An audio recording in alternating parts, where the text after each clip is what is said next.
एक बहुत ही महत्वपूर्ण सब्जेक्ट पर बात करेंगे। आज हम इस चीज़ पे बात करेंगे कि सारे संसार के इंसान, मर्द हो या औरत, किसी भी धर्म से उनका संबंध हो, वो सब के सब आपस में भाई भाई हैं। ये जमीन, ये भूमि इंसानों के लिए बनाई गई है। आप जानते हैं ये सृष्टि बहुत बड़ी यूनिवर्स, इसमें बहुत सारी गैलेक्सीज हैं, इसमें बहुत सारे सूर्यमंडल हैं। एक हमारा सूर्यमंडल है जिसमें हमारी भूमि है और दूसरे प्लैनेट्स हैं। इनमें अब तक इंसानों ने जानकारी प्राप्त की है, उसके मुताबिक सिर्फ ये हमारी भूमि जमीन ही है जिस पर इंसान बसते हैं, जीव जंतु बसते हैं, पेड़ पौधे फूलते फलते हैं। चांद पे कोई आबादी नहीं है, सूरज इतना गर्म है कि वहां पर कोई चीज जीवित नहीं रह सकती है। इस जमीन पर इस वक्त 670 करोड़ इंसान रहते बसते हैं। लेकिन हम देखते हैं कि इन इंसानों में आपस में भेदभाव है, ऊंच नीच है, छोटे बड़े का तस्वुर है, लड़ाई झगड़े हैं, हिंसा है, कत्ल खून मर्डर्स हैं। एक बहुत ही बड़ी समस्या है। इस समस्या का समाधान हम किस तरीके से करें, इस पर आज हमें और आपको विचार करना है। हमारे डेमोग्राफर्स वो हमें बताते हैं कि आज से 2009 साल पहले जब यीशु मसीह, जीसस क्राइस्ट ईश्वर की तरफ लोगों को बुला रहे थे, उस वक्त इस पूरी भूमि की जनसंख्या सिर्फ 20 करोड़ थी। 1500 साल पहले जब हजरत मोहम्मद समस्त मानव जाति को इस बात का निमंत्रण दे रहे थे कि वो सब के सब एक हो जाएं, एक ईश्वर की उपासना करें और आपस में भाई भाई बन जाएं, उस वक्त इस हमारी पूरे संसार की जनसंख्या 30 करोड़ थी। और 1650 ईस्वी में ये जनसंख्या बढ़कर 50 करोड़ हुई। 1825 में ये जनसंख्या 100 करोड़ हुई। 1825 में पहली बार हमारी दुनिया की आबादी 100 करोड़ हुई और फिर इस वक्त 670 करोड़ है। ये ईश्वर की बहुत बड़ी कृपा है हम पर कि इस वक्त 670 करोड़ इंसान हैं। 200 के करीब देश हैं। यहाँ पर हिंदू भी हैं, मुसलमान भी हैं, सिख भी हैं, ईसाई भी हैं, बुद्धिस्ट भी हैं, जैनी भी हैं, ईश्वर को मानने वाले भी हैं, ईश्वर को नहीं मानने वाले भी हैं, और ये सब के सब इंसान। अब आप जरा इस बात पे विचार कीजिए कि हिंसा से इंसानों को कितना नुकसान हो रहा है। फर्स्ट वर्ल्ड वॉर 1914 से 1918 तक होती रही। 80 से लेकर 85 लाख तक लोग उसमें मारे गए। कितने लोग जख्मी हुए आप सोच सकते हैं। एक और दूसरी जंग हुई, सेकेंड वर्ल्ड वॉर 1939 से लेकर 1945 तक होती रही और उसमें अंदाजा है कि 5 से लेकर 6 करोड़ इंसान तक मारे गए। सिर्फ रशिया में 2 करोड़ इंसान मारे गए। सारे देश, यूरोप के देश आपस में भिड़ गए थे और भारत उस वक्त तक आजाद नहीं हुआ था, ब्रिटिश एम्पायर का हिस्सा था। यहाँ के भी लाखों आदमी मारे गए। फिर भी इंसानों को अकल नहीं है, फिर भी इंसान लड़ते झगड़ते रहे। वियतनाम वॉर हुई, अमेरिका ने वियतनाम पे हमला कर दिया और वियतनाम की वॉर में अमेरिका के 62,000 आदमी मारे गए और वियतनाम के 20 से लेकर 30 लाख तक इंसान मारे गए। और भी जंगें होती रहती हैं, छोटी जंगें भी होती हैं, बड़ी जंगें भी होती रहती हैं। आखिर इसका समाधान क्या है, क्यों होती है जंगें, इसके पीछे क्या कारण है, इस पर हमको और आपको विचार करना चाहिए। 1947 में हमारा ये विशाल देश भारत, जिसके हम सब के सब नागरिक हैं, ये आजाद हुआ। 1950 में हमने अपना संविधान पेश किया। हमने अपने संविधान में कहा कि हम एक ऐसा भारतवर्ष बनाएंगे जिसमें सब के सब बराबर होंगे, जिसमें कोई भेदभाव नहीं होगा, जिसमें हम जस्टिस के लिए, न्याय के लिए कोशिश करेंगे। और बताया गया कि सोशल जस्टिस, इकोनॉमिक जस्टिस और पॉलिटिकल जस्टिस। लेकिन हम देखते हैं कि गांधी जी जो राष्ट्रपिता थे, उनको एक पापी ने कत्ल कर दिया। हमारे एक और प्राइम मिनिस्टर थी, इंदिरा गांधी साहिबा, बड़ी जोरदार प्राइम मिनिस्टर। और दुनिया में एक ऐसी प्राइम मिनिस्टर थी जो महिला प्राइम मिनिस्टर थी, उन्होंने बहुत अच्छे तरीके से भारत की हुकूमत की, उनको भी एक पापी ने कत्ल कर दिया। राजीव गांधी एक और पुराने प्राइम मिनिस्टर थे, रिटायर हो चुके थे, उनको भी मार दिया गया। पंजाब में आप जानते हैं कि मिलिटेंसी रही, कितने लोग वहां पर मारे गए। नॉर्थ ईस्ट में मिलिटेंसी है, नागालैंड में। फिर इस वक्त जो हमारे इस भारत में 25 बड़े बड़े राज्य हैं और 7 छोटे सेंट्रली एडमिनिस्ट्रेटेड एरियाज हैं, और हमारी आबादी इस वक्त 118 करोड़ से बढ़कर 120 करोड़ को टच करने वाली है। यहां पर 600 जिले हैं। इन 600 जिलों में से 150 जिलों में आज नक्सलाइट्स के जरिए से गड़बड़ चल रही है। कभी इसको मार रहे हैं, कभी उसको मार रहे हैं, कभी पुलिस को मार रहे हैं, कभी हमले कर रहे हैं, कभी धमाके कर रहे हैं। टेररिज्म के वाकयात भी यहाँ पर होते रहते हैं। बंबई में इतना बड़ा टेररिज्म का वाकया हुआ, कुछ टेररिस्ट आए 10 की तादाद में, 200 आदमियों को ने मार के खत्म कर दिया, एक दहशत फैल गई। आखिर इससे सब चीजें क्यों हो रही हैं? क्यों इंसान इंसान का दुश्मन बना हुआ है? इस बात पर हमको और आपको विचार करने की जरूरत है। फिर मैं आपके सामने हमारा जो नेशनल क्राइम ब्यूरो है, तो उसके फिगर्स आपके सामने पेश करता हूं। ये 2007 की रिपोर्ट है। इसमें बताया जा रहा है कि 2007 में 32,000 मर्डर्स हुए हैं हमारे इस देश में, और अटेम्प्ट टू कमिट मर्डर यानी हत्या करने की कोशिश 27,000 ऐसी कोशिशें हुई हैं। फिर उसके बाद इसमें यह भी बताया गया है कि रेप के 20,000 वाकयात हुए हैं। 20,000 बेचारी औरतों की इज्जत लूट ली गई, और किडनैपिंग और एब्डक्शन 27,000 हुए हैं। डकैती हुई है, रॉबरी हुई है, मारपीट हुई है, कम्युनल राइट्स हुए हैं, कत्ल खून हुआ है, डाउरी डेथ्स 8,100 हुई। बेचारी मासूम हमारी बेटियों को इस जुर्म में कि वो बहुत ज्यादा उनके माँ बाप पैसा इकट्ठा नहीं कर सके थे जहेज देने के लिए, जहेज की देवी के ऊपर उनको भेंट चढ़ा दिया गया।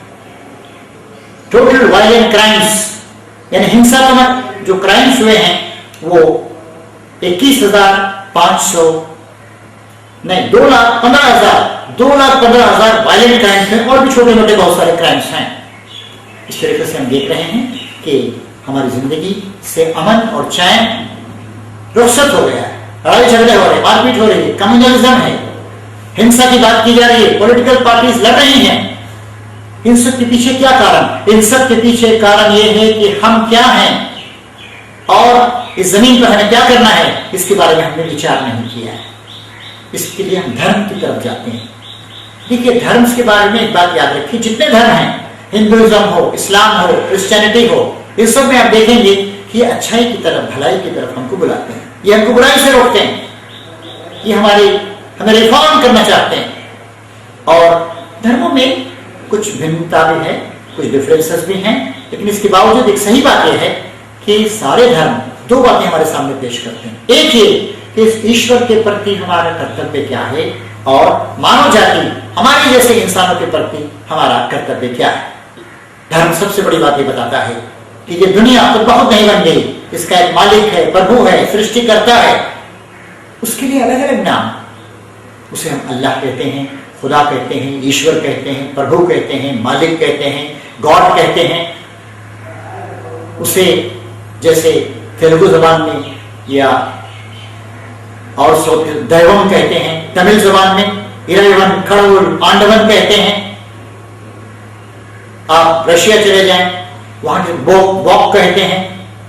तो भिन्न भिन्न भाषाएं हैं, लेकिन सब लोग इस बात को मानते हैं कि हमारा एक मालिक है, उसी ने हमको पैदा किया है, और हमारे जीवन का एक लक्ष्य है। सबसे बड़ी हमारी जिम्मेदारी यह है कि हम अपने मालिक को पहचानें। अगर मालिक को हमने नहीं पहचाना तो हमारी पूरी की पूरी जिंदगी बेकार है। मालिक को पहचानने के बाद हम उसका शुक्रिया अदा करें, हम उसकी उपासना करें, हम उसकी महिमा बयान करें, हम उसकी प्रशंसा करें। और एक और जरूरी बात यह है कि उसने हमें जो कुछ जीवन पद्धति दी है, जिंदगी गुजारने का जो तरीका दिया है, उस पर हम अमल करें।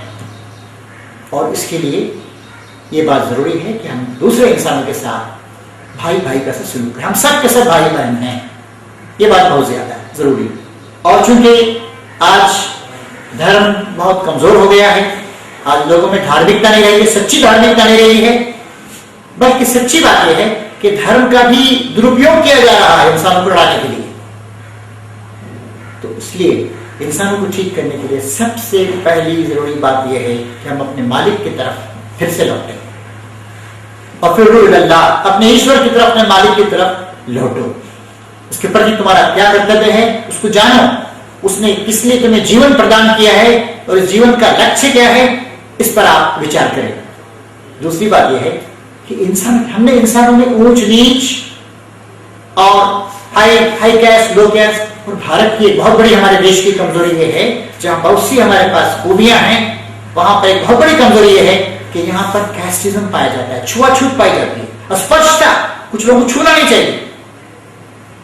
एक बहुत बड़े यहाँ पर एक विद्वान हैं, वो बिहार के रहने वाले हैं, उन्होंने बहुत सी सहूलतें यहाँ पर प्रदान की हैं। वो एक जगह बताते हैं कि मैं 6 साल का था तो हरिजन में सुनता था। मैंने 6 साल का जब लड़का था तो एक हरिजन को छू के देखा कि ये क्या होता है, हमारी जैसा गोश्त है, इसमें क्या है, छू के देखा और उस पर एक बहुत बड़ा हंगामा हो गया। लोगों कहा कि तुम तो बहुत ऊंची जाति के आदमी हो, तुमने हरिजन को छू दिया, तुम्हारा धर्म भ्रष्ट हो गया। चुनांची उनको गंगा जल, पटना से लेकर उनको गंगा जल पिलाया गया, उनको गाय का गोबर खिलाया गया, गाय का मूत्र उनको पीना पड़ा, तब उनकी पवित्रता जो है दोबारा बहाल हुई। आज जानते हैं जगजीवन राम हमारे डिप्टी प्राइम मिनिस्टर थे, लेकिन चूंकि वो एक दलित बरादरी से ताल्लुक रखते थे, इसीलिए एक बार एक मंदिर में जाकर उन्होंने पूजा की तो उस मंदिर को गंगा जल से धोया गया। इस तरह की चीजें खत्म हो रही हैं, अब भी हैं, हमारे दिलों में चीज छुपी हुई है कि हम बड़े हैं, वो छोटा है। फिर जिसके पास ज्यादा दौलत है वो समझता है कि मैं बड़ा आदमी हूं, मैं जो चाहे कर सकता हूं, ये छोटा आदमी है, इसके पास कुछ नहीं। हमारे पास बड़े बड़े लोग क्राइम्स करते हैं, उन पर मुकदमा 5 साल 10 साल हाई कोर्ट में, सुप्रीम कोर्ट में चलता है, उस वक्त तक दुनिया से चले जाते हैं। छोटा आदमी कोई गलती करता है, मारते हैं, थप्पड़ मारते हैं, तू बदमाश ऐसा क्यों कर रहा है। लाखों रुपए की नहीं, करोड़ों रुपए की घपले लोग करते हैं, लेकिन उनकी मिनिस्ट्री नहीं जाती, वो बने रहते हैं, वो शान के साथ हुकूमत करते रहते हैं। छोटे नहीं, बड़े बड़े घपले होते हैं। अभी सत्यम नाम है, लेकिन झूठ का प्रतीक बना हुआ है। 7,000 करोड़ रुपए का धोखा किया गया लोगों के साथ, कितने शेयरहोल्डर्स को नुकसान पहुंचा। तो इस तरह की बहुत सारी चीजें हमारे पास क्यों हो रही हैं। ईश्वर का भय, खुदा का खौफ जो हमारे दिलों में होना चाहिए, वो रुखसत हो चुका है। इसको बहाल करने की जरूरत है। जब तक ईश्वर का भय और हमारा जो उत्तरदायित्व है, उसका सेंस ऑफ रिस्पॉन्सिबिलिटी हमारे अंदर नहीं जागेगा, उस वक्त तक हम चीजों को दुरुस्त नहीं कर सकते।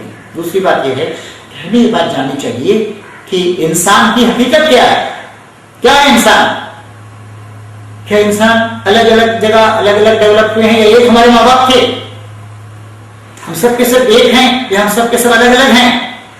इस सिलसिले में हम धर्म की तरफ देखते हैं। ईश्वर का जो अंतिम ग्रंथ है, जो सारे इंसानों का मार्गदर्शन करने के लिए उसने भेजा था, जिसमें कुरान कहते हैं, उसमें कहा गया, या युहन्नासु इन्ना खलकनाकुम मिन ज़करिन व उन्सा व जअलनाकुम शुऊबन व क़बाइला लिताअरफ़ू इन्ना अक्रमकुम इंदल्लाहि अत्क़ाकुम। हे सारे मनुष्य जाति के लोगों, ऐ इंसानों, हमने तुमको एक पुरुष और एक महिला से, एक मर्द और एक औरत से पैदा किया है। उसके बाद हमने तुम्हारी कौमें बना दी, राष्ट्र बना दिए, हमने तुम्हारी बरादरियां बना दी, ताकि तुम एक दूसरे को जानो। अगर सब के सब लोग एक ही भाषा बोलते, सबके चेहरे एक ही टाइप के होते, तो कोई एक दूसरे को जान नहीं सकता था, पहचान नहीं सकता था। एक माँ के 2 बच्चे एक टाइप के नहीं होते, 4 बच्चे एक टाइप के नहीं होते, सब अलग अलग होते हैं, उनके चेहरे अलग होते हैं। आज तक करोड़ों इंसान पैदा हुए, इस वक्त 670 करोड़ इंसान धरती पर हैं, और आइंदा भी करोड़ों इंसान ईश्वर पैदा करता रहेगा। उनके जो फिंगरप्रिंट्स हैं, किसी 2 इंसानों के फिंगरप्रिंट कभी मिल नहीं सकते। हमारी इस धरती पर आज रोजाना 3,58,000 बच्चे पैदा होते हैं। रोजाना 3,58,000 बच्चे पैदा होते हैं, और 1.5 लाख पुराने आदमी, बूढ़े आदमी मर जाते हैं। यानी हमारी जनसंख्या में रोजाना 2 लाख की वृद्धि होती है, इजाफा होता रहता है। किसी 2 इंसानों के फिंगरप्रिंट्स मिलते नहीं। ईश्वर है जो उनकी प्लानिंग करके, उनकी डिजाइनिंग करके यहां पर भेज रहा है। तो ये बात हमें जान लेनी चाहिए कि ये सारे इंसान, ये सब के सब एक ही माँ बाप की औलाद, एक आदम थे, उसी से हम सब के सब आदमी कहलाते, एक उनकी बीवी थी, उन्हीं के बच्चे हैं।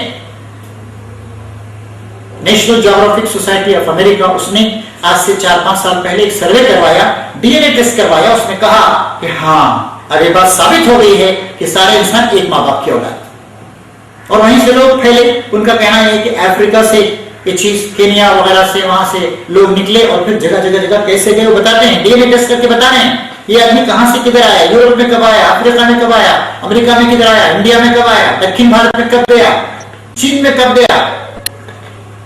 तो ईश्वर का आखिरी ग्रंथ कुरान हमसे कहता है, उसमें ईश्वर हमसे कह रहा है, संबोधित करते हुए कह रहा है, ऐ सारे मनुष्य जाति के लोगों, हमने तुमको एक मर्द और एक औरत से पैदा किया है, फिर उसके बाद हमने तुम्हारी डिफरेंट कौमें बना दी, अलग अलग कौम के लोग, कोई चीनी कौम है, कोई हिंदुस्तानी कौम है, हिंदुस्तान में भी हजारों कौमें, बहुत सी भाषाएं यहाँ पर बोलते हैं, कोई हिंदी बोल रहा है, कोई आसामी बोल रहा है, कोई पंजाबी बोल रहा है, कोई तेलुगु बोल रहा है, कोई तमिल बोल रहा है, कोई मलयालम बोल रहा है, कोई मराठी बोल रहा है, कोई उर्दू बोल रहा है। भाषाएं अलग अलग हैं, खान पान अलग अलग है, लेकिन ये हैं सब के सब एक ही माँ बाप की औलाद। इनमें क्या कुछ लोग बड़े हैं, कुछ छोटे हैं? क्या बड़ाई छोटाई को हम माने? बड़ाई छोटाई को मानने का एकमात्र एक ही स्टैंडर्ड है, वो क्या है? कुरान कहता है, इन्ना अक्रमकुम इंदल्लाहि अत्काकुम, तुम में ईश्वर की दृष्टि में श्रेष्ठ वो है, सबसे अच्छा, सबसे बड़ा वो है जो ईश्वर से डरता है, जो उसकी आज्ञा पालन करता है, जो अपने कर्तव्यों को पूरे तौर से अदा करता है, अपना फर्ज अदा करता है। फर्ज की पुकार, अगर आप फर्ज की पुकार पर हाँ कहते हैं, अपना फर्ज, अपना कर्तव्य आप अदा करते हैं, आप ईश्वर को पहचानते हैं, आप इंसानों का हक पहचानते हैं, आप मानवता से मोहब्बत करते हैं, आपका कैरेक्टर अच्छा है, तब आप अच्छे इंसान। वही बड़ाई है, और कोई चीज बड़ाई नहीं। पैदाइश की बुनियाद पर कौन कहां पैदा हुआ, जन्म की बुनियाद पर कोई बड़ा कोई छोटा नहीं होता है। लेकिन हम क्या करते हैं, हमारे दिमाग में ख्याल होता है।